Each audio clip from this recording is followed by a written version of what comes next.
The Georgia sun was relentless that afternoon, pressing down on the endless gray ribbon of Interstate 75.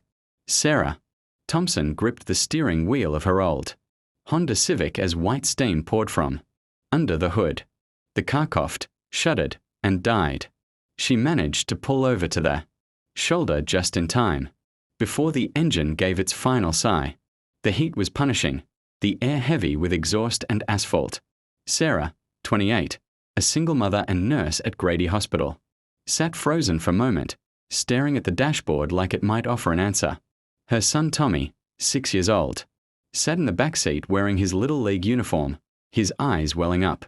"Mommy, why is the car broken?" Sarah swallowed hard. "I don't know, baby, but we'll figure it out." But she had no idea how. The mechanic had warned her weeks ago about the failing radiator, but $800 wasn't something her paycheck could stretch to. She worked double shifts just to keep the lights on and food on the table. The phone showed no signal. Cars thundered past them at 70 miles per hour, buffeting the stranded vehicle with violent gusts of wind. Sweat beaded on Tommy's forehead as tears streaked through the dust on his face. "Mommy, I'll miss my game," he whimpered. Sarah's heart broke. "I know, sweetheart. I know." She'd been taught all her life to be cautious, especially as a woman, alone with her child. "Never trust strangers," her mother's voice echoed in her mind.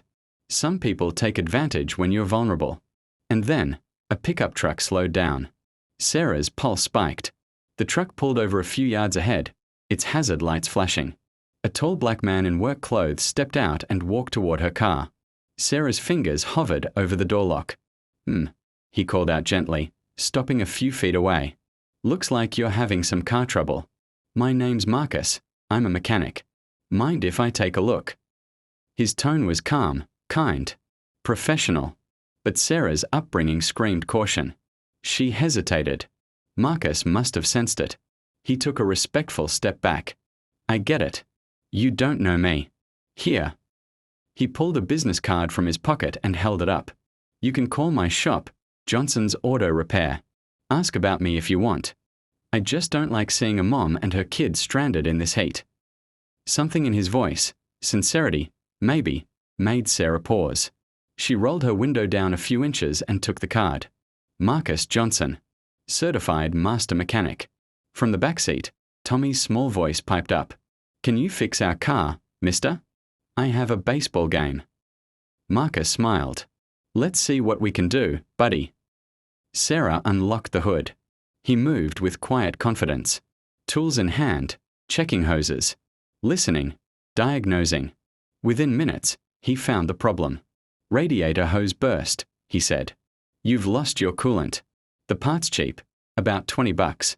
I can grab one from the store up the road and get you running in half an hour." Sarah blinked. 20. "Yep," Marcus nodded. "That's all."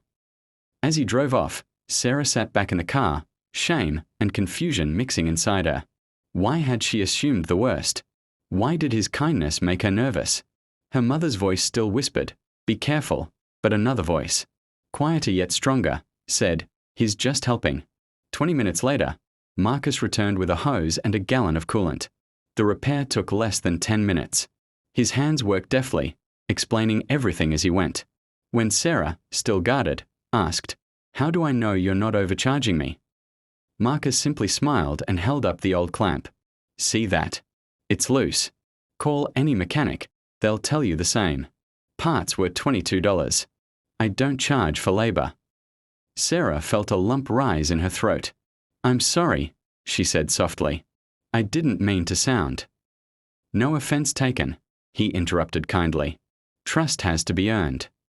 When the engine roared back to life, Tommy cheered. "We can still make it to my game." Marcus laughed. "Told you we'd get you there, champ." Sarah reached for her purse. "At least let me pay you for your time." Marcus shook his head. I've got a little boy too. If his mama were stranded, I'd hope someone would stop." That sentence hit her harder than anything else. Not a transaction. Not pity. Just humanity.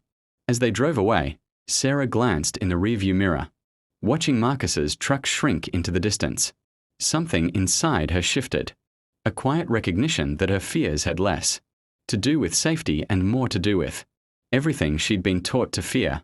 3 weeks later, after a long night shift at Grady Hospital, Sarah spotted a familiar pickup in the parking garage. Marcus was kneeling beside an older woman's car, jump-starting it. "Mr. Johnson," she called. Marcus looked up, smiling warmly.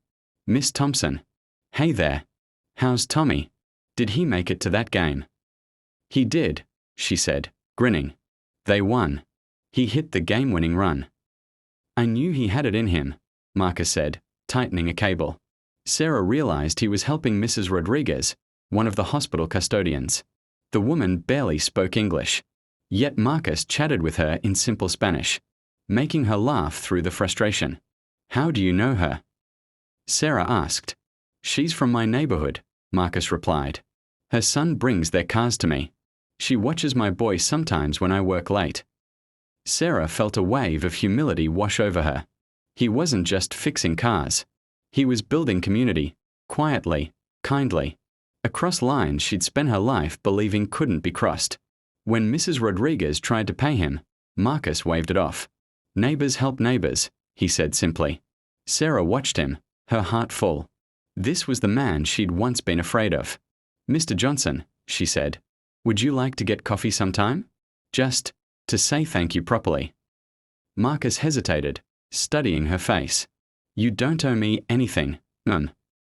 "I know," Sarah replied softly. "Maybe I just want to know the kind of man who still believes people should help each other." Marcus smiled. "In that case, I'd be honored." The next morning, Sarah sat in her quiet Alpharetta kitchen, coffee untouched, Marcus's business card resting beside it. Her mother's voice played again in her mind, full of warnings and old fears. She thought of her friends, her ex-husband, the judgment, the whispers, the subtle disapproval.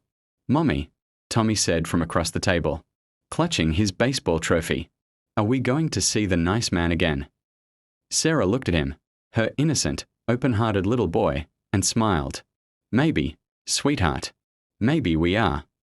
And for the first time, the world outside her window felt bigger, warmer, and a little more human.